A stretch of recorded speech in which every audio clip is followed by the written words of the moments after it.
I believe that Bitcoin is going to millions of dollars a coin, and that's why most of you click on these videos. That's why most of you engage with the Bitcoin content all day, every single day. I know how you are, right? I get it. I totally get it, right? We all want the number to go up. We all want the clickbait. We all want the hopium, right? And I think that's great. However, the most optimistic kinds of hopium you can have are the soft kinds of hopium, right? The ones that aren't a firm, hard number on a screen, but the kinds of concepts and thought experiments that really get you excited about the future. Or at least to me, they get me really excited. However, it's not the kind of stuff that people really take an interest in. So in today's video, I want to try to quantify those more abstract pieces of optimism with hard and firm numbers of what that can mean for Bitcoin price, right? Because most people aren't going to click on this kind of content. Most people aren't going to engage unless people feel that there's a way they can directly benefit. So I'm going to go over this post that I wrote. It only had 8 likes on Twitter, which is unfortunate, right? Obviously, a lot of my posts get hundreds, if not thousands of likes, and so it's very disappointing to me. This kind of content doesn't get a lot of likes. And so if you appreciate this kind of humanity go up content, please like and subscribe, because clearly I don't always do it for the likes. I do it for reasons beyond that as well, right? This is really important to me. So let's talk about in this video what my 2050 major win checklist is. What are the things I would like to see by 2050 to feel that Bitcoin has made a real impact in the world, that we're going in the right direction, and that ultimately we're lowering the probability of World War III or other black swan event, and we're increasing the probability of an optimistic future. First thing I would like to see by 2050 is a $21 million Bitcoin. You know, I'm talking in nominal terms here, but I think in real terms, that's still a multi-million dollar Bitcoin, right? I think that's very possible. Why do I think that's possible? Well, this is Michael Saylor's Bitcoin 24 model. If we're looking at a $200 trillion Bitcoin and roughly 20 or a little over 20 years, right? We're looking at 25 years. So my 2050 number here is a little farther extended than this chart. But the point is, Bitcoin could easily be a multi-centillion dollar asset and less than 10% of global assets, right? That's totally possible, right? Because all the other assets of the world are also growing, right? Real estate could be over $1.33 quadrillion. Equities could be almost $1 quadrillion. Bonds, likewise the same. Money being $500 billion. Bitcoin being about $1/4 to $1/3 of $1 quadrillion. This is the kind of thing that takes Bitcoin to 5 million, 10 million, hopefully $21 million a coin. So that'd be the first thing I would like to see. This would signal to me that Bitcoin is being monetized. And Bitcoin being monetized is a major underlying thread in all these 2050 check marks and goalposts I would like to see personally. The next thing I would like to see is I would like to see the UN projections of human population growing instead of shrinking, right? Because right now, the predictions are not very good. It's not very optimistic. This chart that you're seeing here is the world population growth from 1700 to the projected rates in 2100, right? What you'll see is that in 1700, you know, a little over 300 years ago, 325 years ago, we were looking at 600 million people. We have grown well and beyond that over the last 300 years. This is amazing. Surely you know this. This is a very common, well-known fact, right? We've gone from 600 million people in 1700 to 1 billion people in a little after 1800, 2 billion people in 1925, 2.5 billion people in 1950, 5 billion people in 1987, and 8 billion people in 2023. Okay, just for context of how stupendously ridiculously fast this is. My grandmother, my last remaining grandparent, was born in 1932. When she was born, there were less than 2.5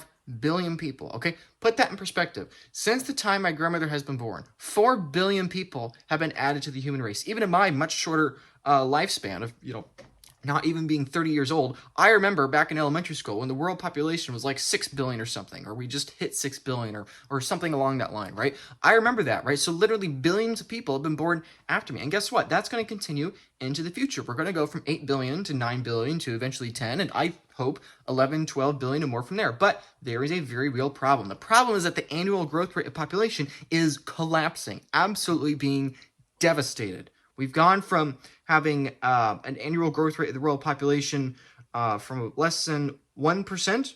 We've had it peak in the mid-20th century at 2.3% in 1963, right? You know, that's the decade where my parents are born, right? And now it is collapsing. It is in free fall. People that are young just aren't having kids. They aren't getting married. People don't want to have kids. People rather focus on traveling or their college education or making money or whatever, right?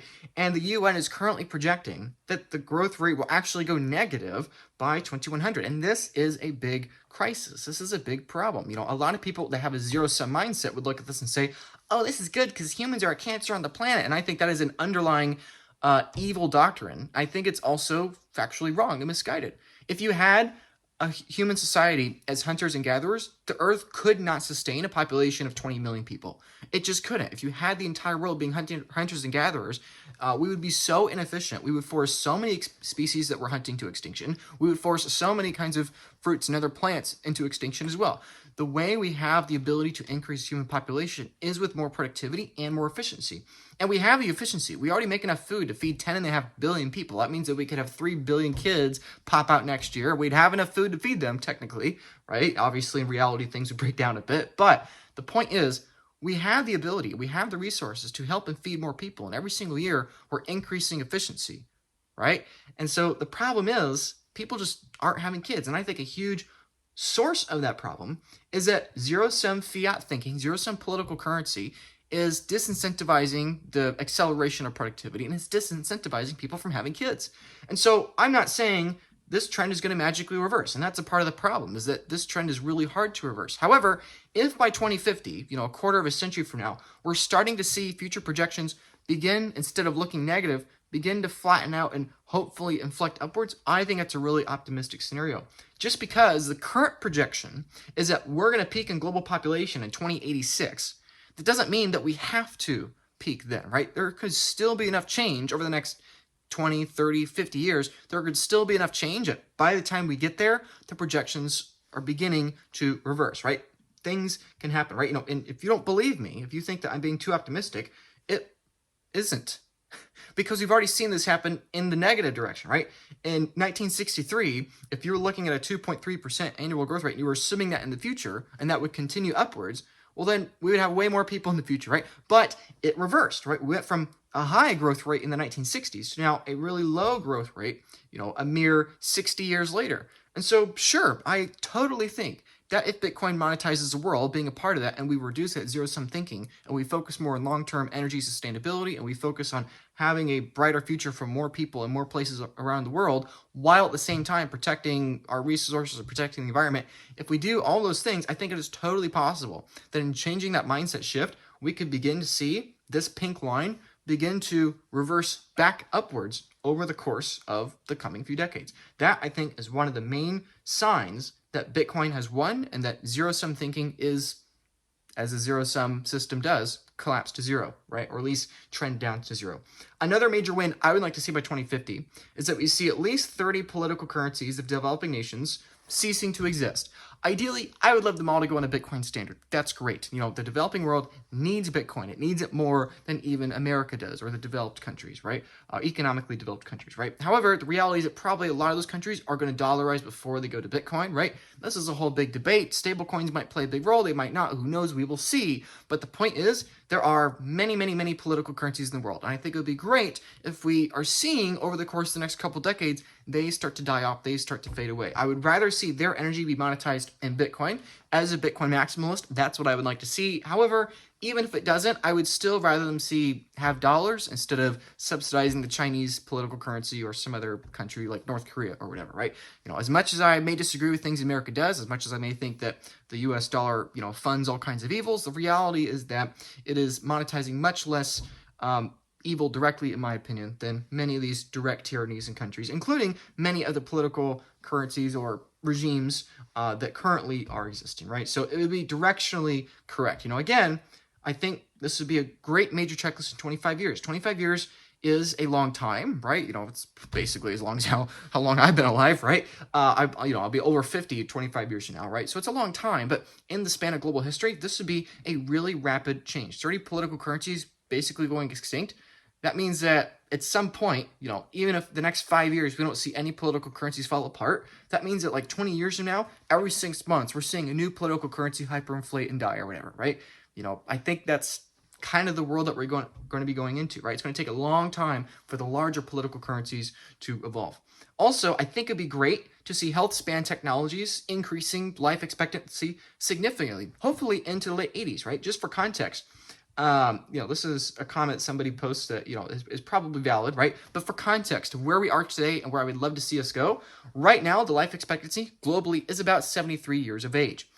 It is really hard to get averages up. It is really hard to get a global average significantly moved, right? In the same way it's really hard to get a global population growth rate moved, it's really hard to get the average life expectancy up, right? As an example, if we're trying to get the entire, let's say, global average life expectancy up 10 or 15 years, that means that for the bottom half of the world with less economic productivity, assuming that they don't increase their life expectancy as much as the global average, let's say they get 5 years, that means that for the upper half of the world, billions of people, we got to extend that life expectancy by 15, 20, maybe even by more, like 25 or 30 years, right? So my point is getting the average up 15 years over the next couple decades, I think would be a huge win. And I know some people would like to see more, but I think, increasing people's health spans, increasing people's lifespans is a huge win. I think this would be an anecdotal sign or a single data point, probably a better summarization than any other data point that, hey, people are eating healthier, people are exercising more, people have better medicine, right? I think that would be a great sign that we're going in the right direction. Something else that's major, that is really important to me as a Christian, is that over the next couple decades, we're finally going to see the Bible translated into every known language in the world, right? This has been something Christians have been trying to do for literally 2,000 years. And we made great strides with the Gutenberg printing press, over the last half millennia or so. But this is finally going to happen over the next couple decades. And that's really important to me personally. Also, global energy consumption, I would like to see go up over the course of the next 2.5 decades, not go down. The current energy consumption of the world is roughly 182,000 terawatt hours.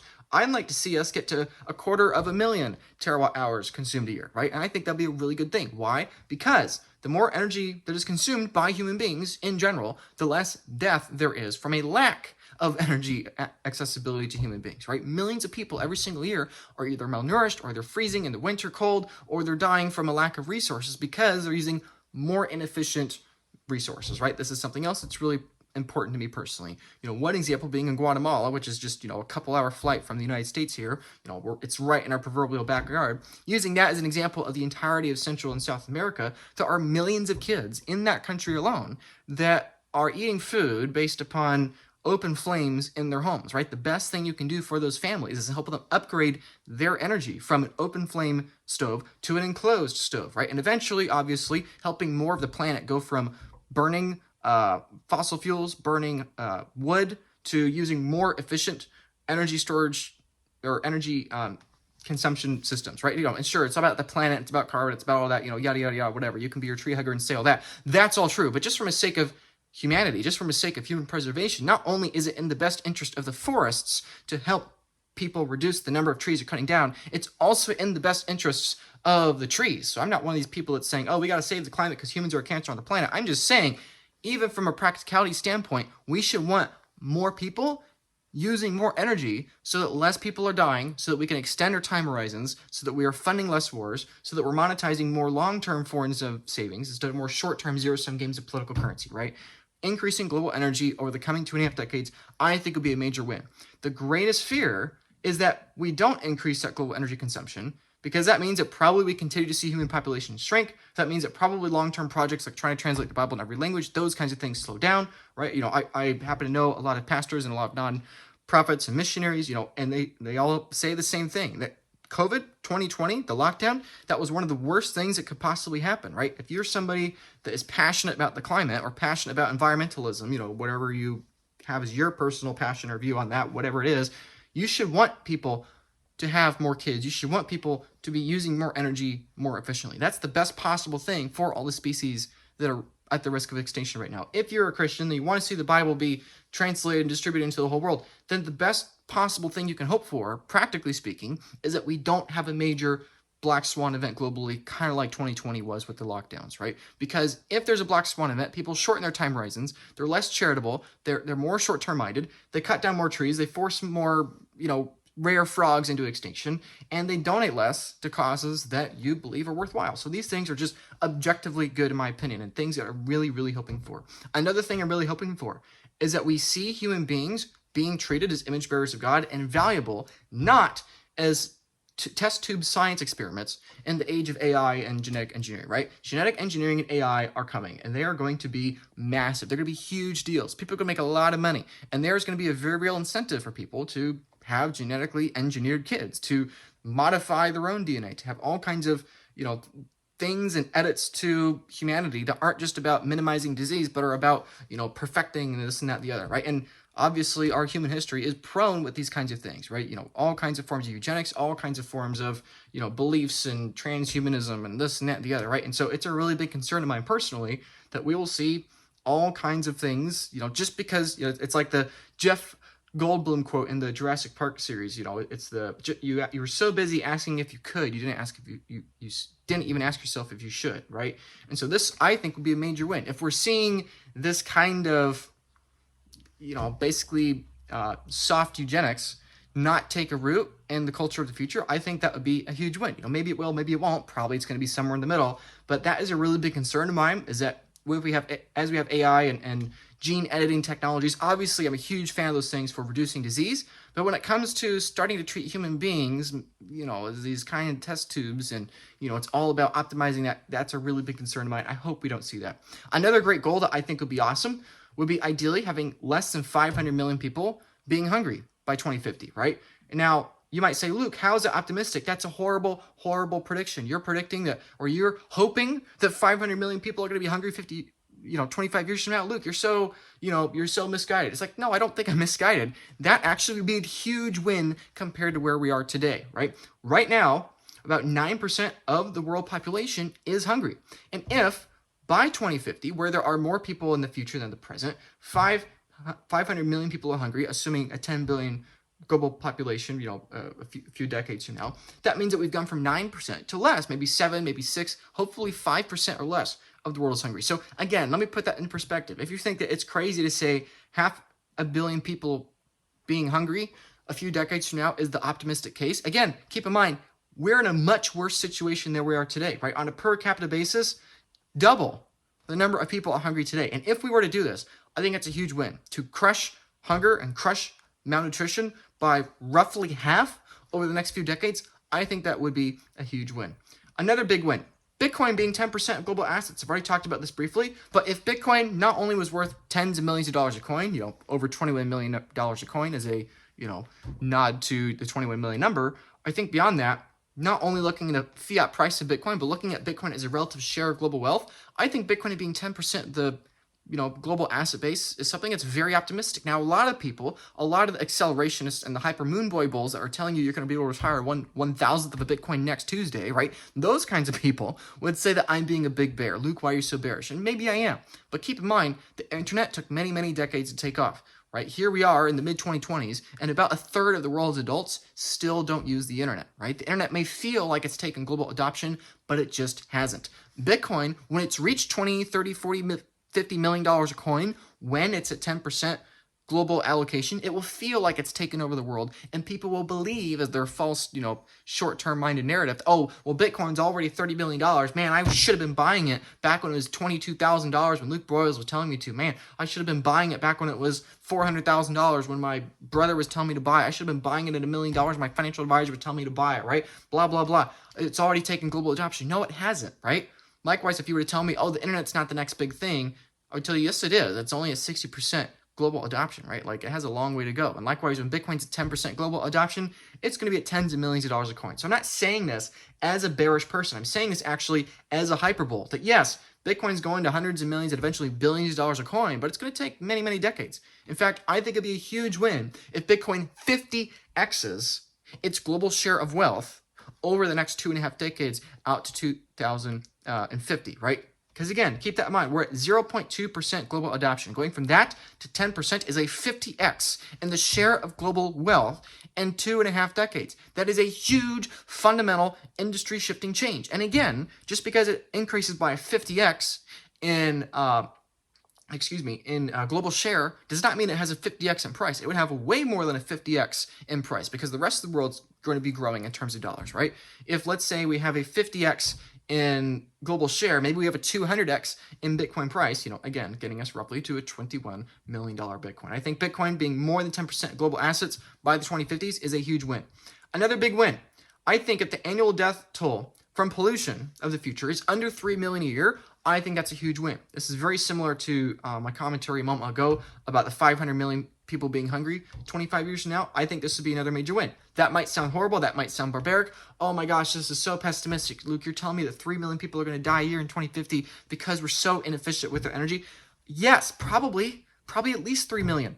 And that's terrifying to me. And that's why Bitcoin is so important. That's why that it's not just about the number go up videos. It's about subscribing and commenting on and sharing these kinds of videos that are about more than the Bitcoin number go up hopium videos. It's about increasing human energy to reduce the amount of preventable human suffering. If I told most people that 3 million people are going to die from something we can prevent a couple decades from now, people would freak out and they would make videos about it and they would say, oh, this is horrible, we should prevent it. Well, guess what? That's what's going to happen at minimum. Why? Because right now, this number is roughly 5 to 6.5 million people are dying every single year because of our pollution in the environment, right? Whether it's air pollution, water pollution, pollution or soil, pollution or food, right? All those kinds of things are killing millions of people a year, whether it's lead, whether it's fertilizers, whether it's this, that, chemicals, carbon, methane, whatever you want to identify, right? Millions of people are dying a year just because we're not as efficient as we could be. And Bitcoin, becoming a global medium of exchange and unit of account, is something that helps incentivize and accelerate and monetize increased productivity and efficiency. And again, so here's some context. Right now, we're looking at about 0.1% of the world every single year that's dying due to some form of pollution, right? 999 people out of the world are not going to die this year because of pollution, right? And so they all forget about the one person that is, right? We're so focused on the things outside of our control, we're distracting ourselves from the things inside of our control. Every year, we're losing 1/1000th of the world because we're polluting, and I'm not saying that, we got to lower our energy consumption, right? In fact, I'm saying the opposite. We got to increase our energy consumption ASAP. But I am saying that the tools we're using to help keep the 999 people alive, they do have a human cost. And granted, that cost is worth it because if we turn off all the energy, then one person's going to survive, but the other 999 are going to die, right? So it's definitely the right trade-off we're making, but we still could do much, much better, and we shouldn't have to tolerate these kinds of preventable death. And if we go to 3 million people dying annually, 25 years from now, 2.5 decades from now, that would be a monumental improvement, roughly reducing the number of preventable people dying by 2/3, all the way down to 0.3%, right? We go from 1 in 1,000 people dying to 3 in 10,000 people dying annually over the next couple decades. I think that would be a huge win. And so, yes, even if you might be somebody that says, we need more energy, we're trying to be more renewable, we're trying to have this and that and the other and reduce pollution, it's going to be a really, really, really hard rock to move to get that momentum going, right? And even with all of our best intentions and all of our best efforts and Bitcoin monetizing the world and going to tens of millions of dollars a coin, you will still be so stupendously early to Bitcoin a couple of decades from now because we still will be living in a barbaric enough world that even if we collapse hunger by 50%, half a billion people are hungry. Even in that future optimistic world where, we've reduced, the amount of people dying every year or in percentage terms by 2/3, we're still looking at 3 out of 10,000 dying every single year. So that's all I think very optimistic given how dire the situation is right now for millions of people every single year. Another thing I would like to see is no current global major conflict. If we can achieve that 25 years from now, that is a huge win because right now there are currently 6 global major conflicts. Most people can name 2. They can name Ukraine and Russia. They can name Israel and Palestine and the whole Middle East basically, right? It tends to blow up every couple years, right?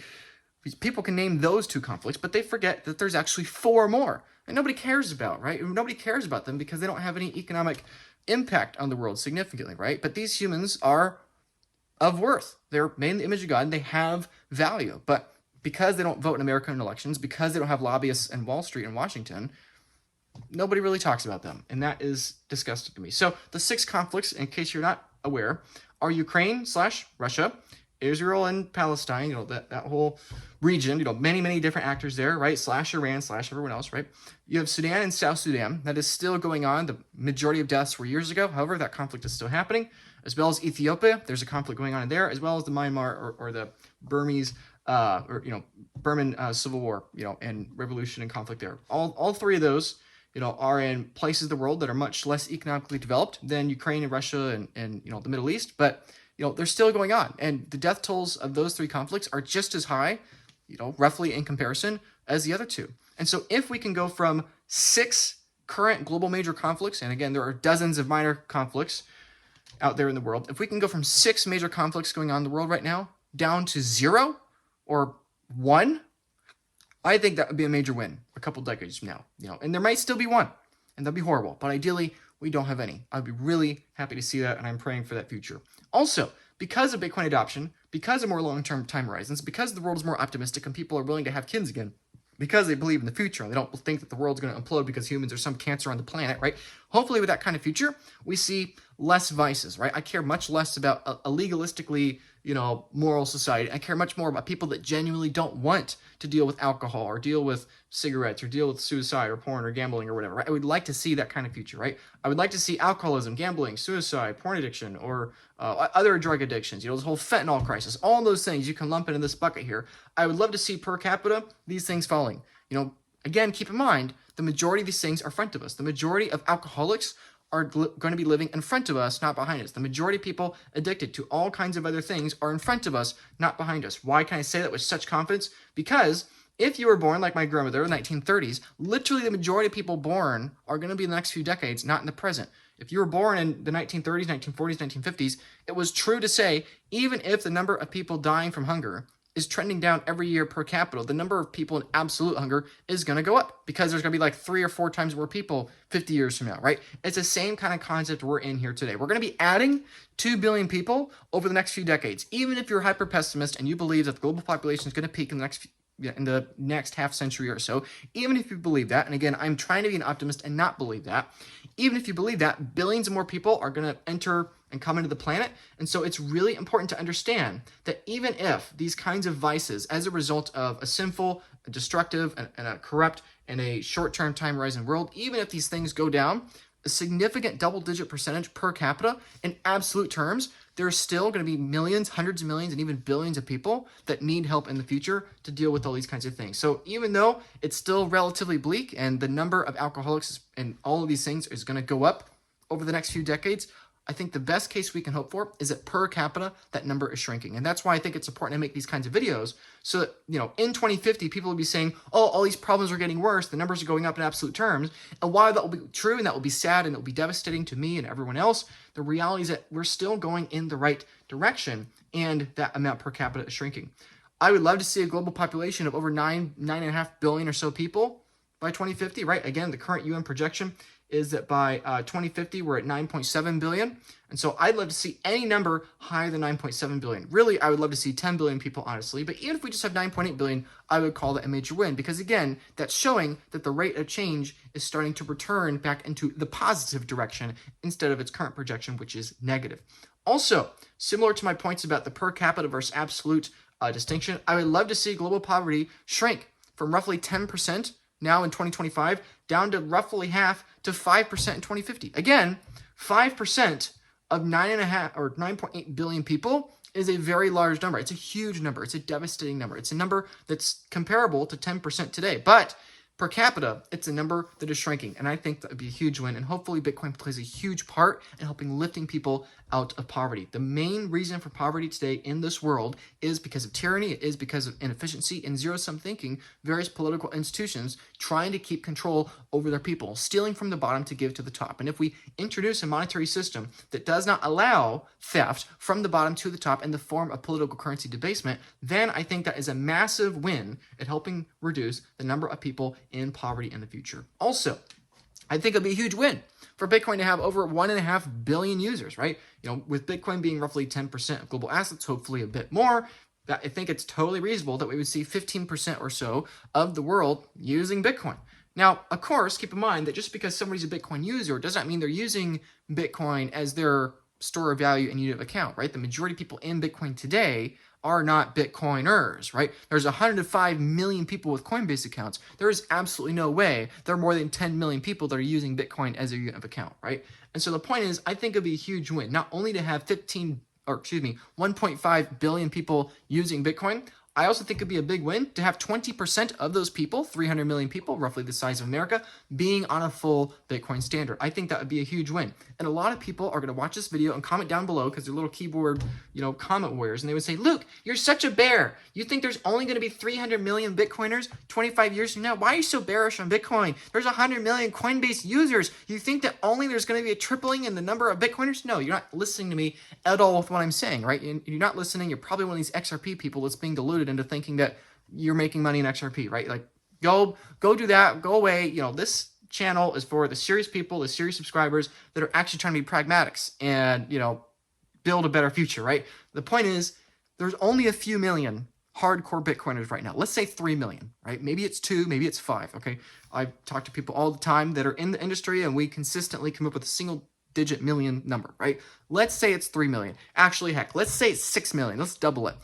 So going from 6 million to 300 million is a 50x in the number of hardcore Bitcoin users, which, ironically, a 50x going from 6 million hardcore Bitcoiners today to 300 million hardcore Bitcoiners 25 years now, where did we talk about that 50x number very recently?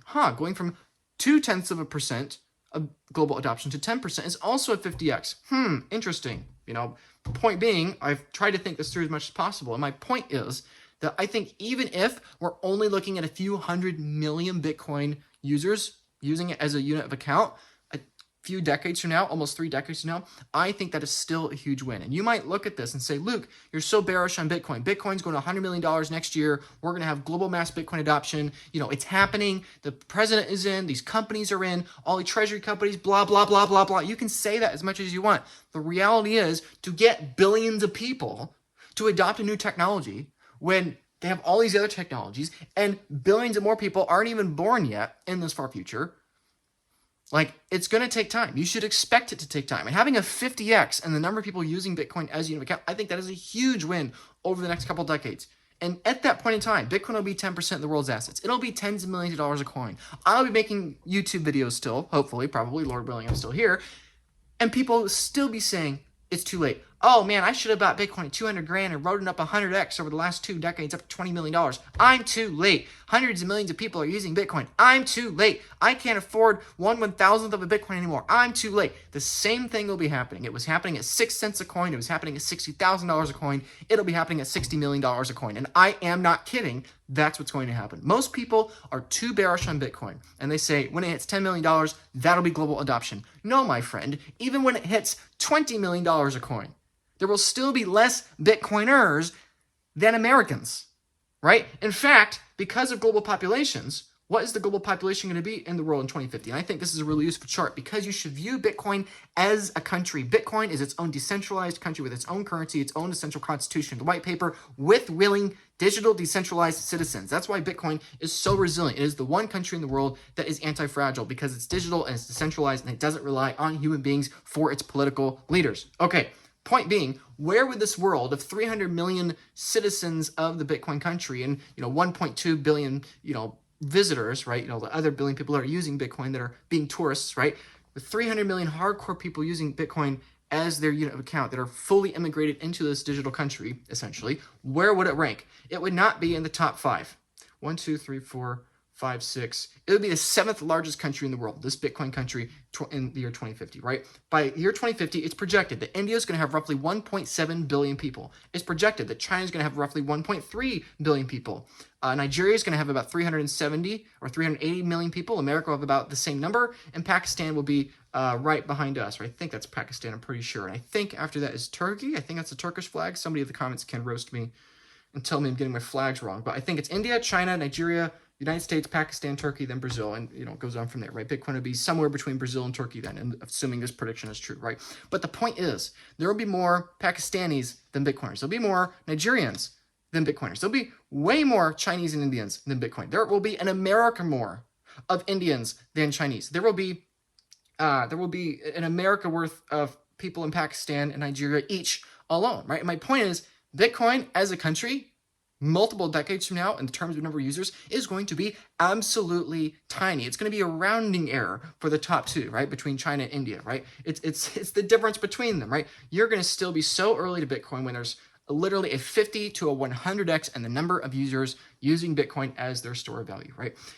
Another win I would love to see by 2050, the cumulative number of human hours wasted due to political shenanigans has shrunk by some percentage. I think my 80% number, honestly, is probably way too high. But this is another big benefit. Think about all the waste that goes into people betting on their various kinds of political sports teams, right? Trying to get the lever of monetary debasement going in their favor instead of somebody else, right? All this lobbyist money, all this news media coverage, all the wasted hours of people focusing and obsessing on this. Does politics have some use? Sure. Is it important that we make sure that our laws are fair and equal to everybody? Sure. Should people still spend money and time and effort in managing politics better to serve everybody and have honest weights and measures? Sure, absolutely. But the vast majority of political shenanigans and time today is just theater.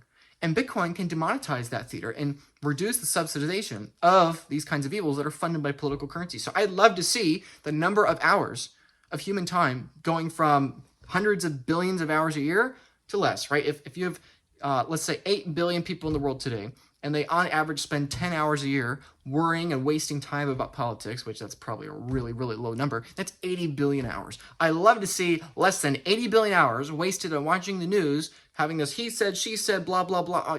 Less time wasted on that, more time on better things. I'd love to see that by 2050. Another thing I would love to see, personally as a Christian, by the year 2050, is more Christians, right? Right now, the world has about 2.64 billion Christians, right? Obviously, it's to everyone's debate, on denominations and their seriousness and all that. Sure, whatever. You can have that debate. That's a separate thing. Point is, according to world data, there's about 2 2/3 of a billion Christians in the world, right? I'd love to see 4 billion over the next few decades. I'd love to see that. The current projection is that there will be roughly 3 billion Christians by the 2050s, depending on which source you cite or ask. I'd love to see a higher number than that, right? Hopefully we translate the Bible more. Hopefully the world has a longer term worldview. Hopefully more people begin reflecting on their own mortality instead of focusing on how to make paycheck to paycheck, week to week, month to month. More people are focused on the next coming decades, their future generations, having more kids, right? All these things combined together, I'd love to see more, right? And this is a beautiful, wonderful thing if you're a Christian, is that literally, our worldview, I'm hoping, is going to increase by 50% over the next few decades. And so sure, yes, Bitcoin going up, hundreds of times over is great and it's wonderful. But even with Bitcoin getting a 50x to 100x in the number of users, there are probably going to be 5 times more new Christians in the next 25 years than there are Bitcoiners, right? And some of you watching are not Christians, and I respect that and I get it. And so you may not care about the point I'm making right here, right now, but the point is, even if you don't like what I'm saying, this is just probably what's going to happen because it's the same thing with thinking about the different countries, right? There are going to be more Indians born in the next 25 years than there will be Bitcoiners adopting Bitcoin, right? It's just, that's the law of large numbers, right? And so my point again is that you'll be so early to Bitcoin. It's why it's important to me as a Christian, we help other Christians understand Bitcoin in particular, because quite literally the need of evangelizing Bitcoin to Christians, let's say, to put it bluntly, right? That need is growing faster than the rate that we'll be able to help, right? Even if we're wildly successful and we have a 100x in the explosion of Bitcoin users, we're still going to be behind of where we need to be, right? We literally won't be able to orange pill the world fast enough over the next couple decades, right? Obviously, at some point, there will be so many Bitcoiners that it will reach escape velocity and that quote-unquote compound interest will take care of itself. However, until then, there is a massive need literally growing faster than our ability to keep up with it. The average American, this would be another hope, the average American having a home less than $1.7 million in dollar terms, I think that would be a huge win. In other words, roughly 0.08 Bitcoin, roughly 8% of the Bitcoin, assuming that Bitcoin was $21 million. I think that'd be a huge win. The median price or the average price is somewhere around $400,000 to $500,000, depending on which state you're talking about. And if that only triples over the next few decades, I think that's a win, right? And again, the reason I'm saying this is to shift your anchoring bias. When a lot of people hear me say, oh, Luke, why are you so into Bitcoin? You're saying that the average home in America is going to be over $1 million. You're so bearish. You're so pessimistic. No, I think that's the optimistic case. I think the pessimistic case is that inflation gets out of control and the average house price in America increases not by a factor of 3, but by a factor of 10. I think that's a really bad scenario. I think the best scenario we could hope for is that we reduce the price of housing going up as slow as possible. And with the numbers we were saying before, I think we would be really fortunate to have the average home price in America be roughly between $1 to $1.5 million, maybe a little bit higher, because again, we have to monetize real estate a lot. But I think this would be an optimistic case. If over the next few decades, we're looking at house prices, below $2 million, right? It's going to be rare to find a less than $1 million house, a six-figure house in a few decades, right? It's going to be rare. As pessimistic as that might sound, it's in context of our current trajectory, and it's not an emphasis of how quote-unquote pessimistic I am. It's an emphasis of how dire our current situation already is. The other thing I would like to see personally, because I love nature, I love seeing nature, I love beautiful landscapes and wonderful creatures, another thing I would love to see is the rate of species going extinct trending down, and the long-term energy sources that humans are using being stewarded more and more with the longer time horizon with minimal political interference. I believe this is one of the most devastating things for the world, for the environment, for ecosystems, for species, for the climate, for whatever your personal thing is. I think the number one problem, it's not carbon, it's not it is human interference, but it's as a result of human inefficiency and short-term thinking, right? We're devastating forests and ecosystems and species that we will either never be able to get back, or in the best case, get back centuries from now. We're devastating these long-term things for short-term expediency. And one of the main reasons we have this short-term expediency is because we have a short-term expedient political currency that's a zero-sum game that we're trying to get exponential returns in forever. No. Deal with Bitcoin, don't deal with the political currencies, and guess what? Then you can save the magical tree frogs too, right? So, the point of this video is that the world in 2050 is still going to have problems. And a lot of people watching this video probably think of being too optimistic, you probably think of being too pessimistic. Take it to the comments down below. If you agree with some of the things I've said, please like and subscribe and share this video with your loved ones, right? But if you disagree, go to the comments below, tell me all the reasons why I'm wrong. Believe me, you're not going to offend me. Everyone calls me everything all the time. So, the point is that in 2050, the world's still going to have problems. Millions are going to be dying annually, every single year. Decades from now, every single year, millions of people will still be dying from fully preventable causes. And that's frustrating to me. It's disgusting to me, and it's so disappointing that more people don't care about it, right? And this efficiency is going to be as a result of energy inefficiency, that we don't have enough energy. It's going to be the result of political currency, and it's going to be the result of conflict, whether that's political conflict, violent war conflict, economic conflict. The world is still going to have problems in the future. A lot of the Bitcoiners will say, I'm being too pessimistic. A lot of the people aren't in Bitcoin are going to say that I'm having a pipe dream, that Bitcoin's going to magically fix things, right?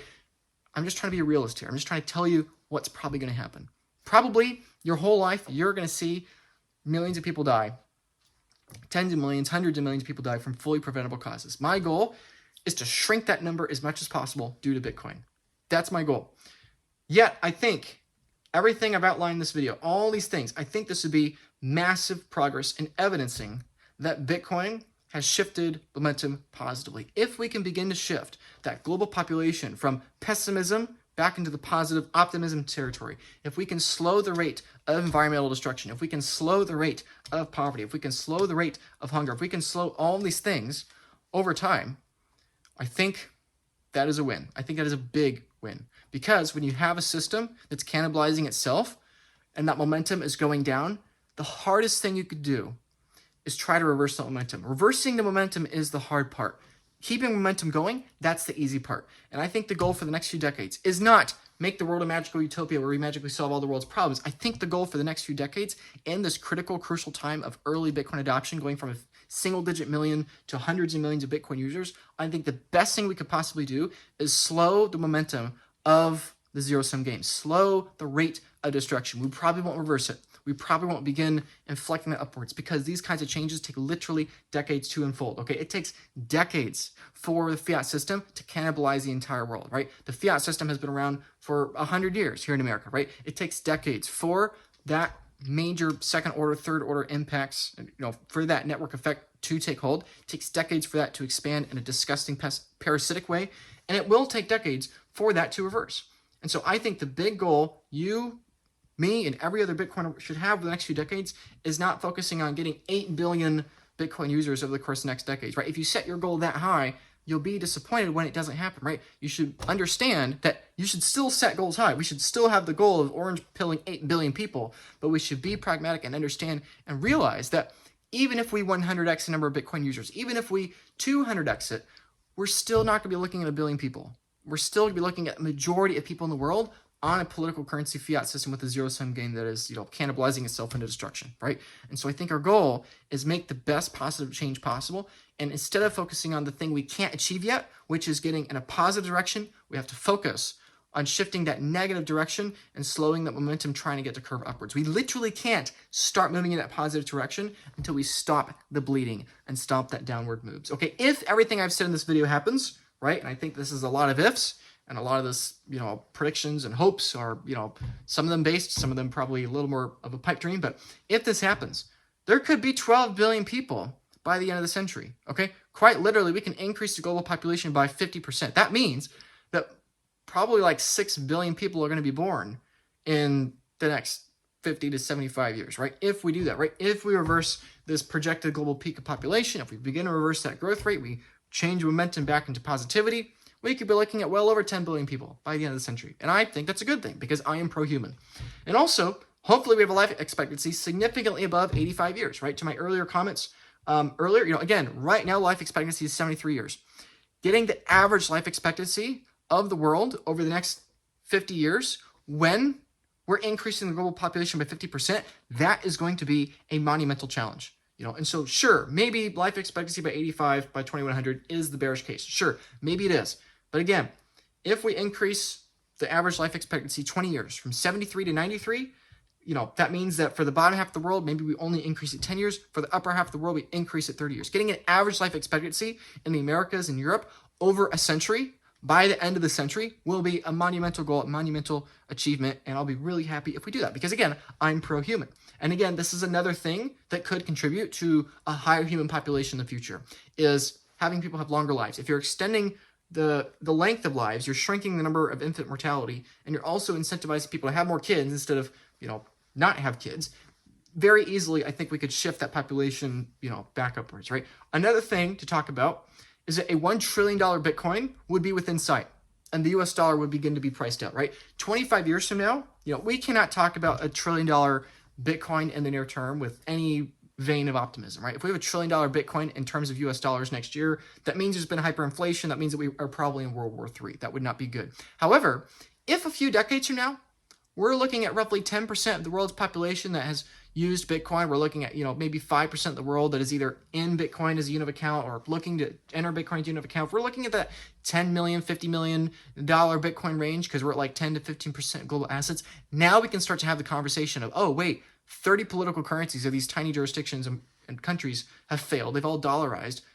The dollar is like this large planet absorbing the moons orbiting around it. We have this Bitcoin black hole that's still smaller than the dollar at this point, but that's growing tremendously. All of a sudden, Bitcoin just eating everything and going from 10 million to 100 million to a billion, 10 billion, 100 billion, a trillion, it becomes feasible, right? If we reach 10 million, 30 million, whatever Bitcoin over the next few decades, then I think we totally could be looking at $1 trillion fiat American dollars per Bitcoin by the end of the century. Totally. Sure, if it takes, let's say it takes from 2009 to 2049, the first 40 years, to go from $0 a coin to $21 million a coin, then yeah, sure. The next 49 years, going from 2049 to 2098, sure, maybe then we go from $20 million to $1 trillion, or at least $1 billion a coin. I think that's totally reasonable if you're factoring in the debasement and dilution of the US dollar system, right? The dollar's not going anywhere anytime soon. Maybe it will always be around, like some people say, right? I don't think it will always be around. I do think eventually the dollar will hyperinflate, but I think before the dollar hyperinflates, all the other political currencies are going to hyperinflate first.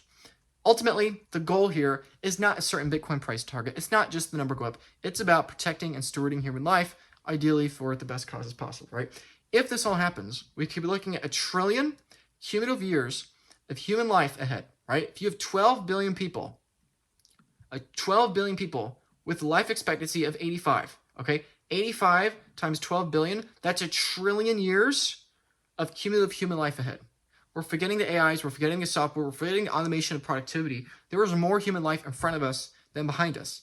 And if you think 12 billion is pessimistic, and if you think 85 years average life expectancy is pessimistic, adjust to upwards, change it, whatever. The point is, we're closer to 1 trillion than 1 billion years of human life in front of us, right? And if 50% of the inefficiency is reduced by 2100, That means that entering into the 22nd century, our actions in Bitcoin today will have third, fourth, fifth, and 21st order effects of helping save hundreds of billions of years of human life.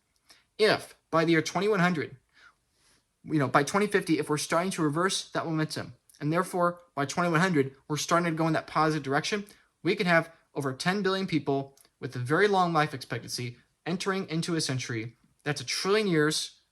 That's a trillion years of life expectancy entering the 22nd century.